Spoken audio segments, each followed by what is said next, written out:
মেয়েটি জোর করে 1000 পাউন্ড ওজনের ধনুক টানল। সে প্রচণ্ড শক্তিতে একটি তীর ছুঁড়ল। তীরটি সরাসরি সবচেয়ে শক্ত 9টি বুলস আই ভেদ করে চলে গেল।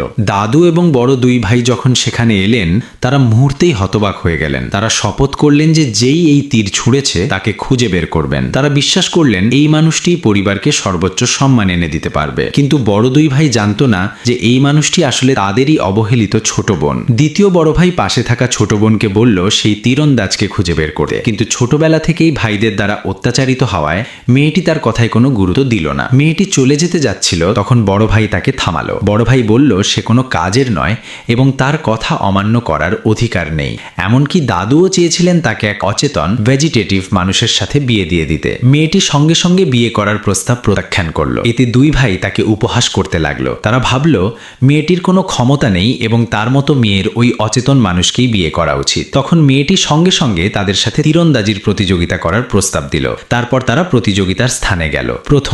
প্রথম রাউন্ডে তীর দিয়ে লক্ষ্যভেদ করে তার পেছনের মোমবাতি নেভাতে হবে। দ্বিতীয় ভাই ইচ্ছা করে মেয়েটিকে একটি ভাঙা ধনুক দিল আর নিজে ভালো ধনুক নিল। দ্বিতীয় ভাই প্রথম তীর ছুঁড়ল, সে সহজেই লক্ষ্য ভেদ করে মোমবাতি নিভিয়ে দিল। সবাই তার জন্য হাততালি দিল। তারপর বড় ভাই অহংকার করে ছোট বোনকে বলল সরাসরি হার মেনে নিতে। বড় ভাই ধনুক তুলে পাশে থাকা একটি পাথরের দিকে লক্ষ্য করল। তীরটি পাথরে লেগে দিক পরিবর্তন করে লক্ষ্যভেদ করলো এবং মোমবাতিও নিভে গেল। এটা দেখে দাদু তাকে খুব প্রশংসা করলেন। এবার মেয়েটি ধনুক টানলো এবং তীরের পালক মুখে কামড়ে ধরল। সবাই ভাবলো সে শুধু নাটক করছে, কিন্তু কেউ খেয়াল করেনি যে সে আসলে বাতাসের গতি পরীক্ষা করছে। তার তীর লক্ষ্যকে পাশ কাটিয়ে গিয়ে মোমবাতি নিভিয়ে দিল। এতে তাকে উপহাস করা এক চাকরও ভয়ে চমকে উঠল। তবুও দাদু ঘোষণা করলেন যে বড় ভাইই জিতেছে, কারণ মেয়েটির তীর লক্ষ্যবস্তুতে লাগেনি। দ্বিতীয় রাউন্ডে তীর দিয়ে পড়ন্ত বাটি ধরতে হবে। যত বেশি বাটি ধরা যাবে তত বড় জয়। দ্বিতীয় ভাই প্রথমে একটি তীর ছুঁড়ে বাটিটিকে পড়া থেকে থামালো। তারপর আরো দুটি তীর ছুঁড়ে সেটিকে লক্ষ্যবস্তুতে আটকে দিল।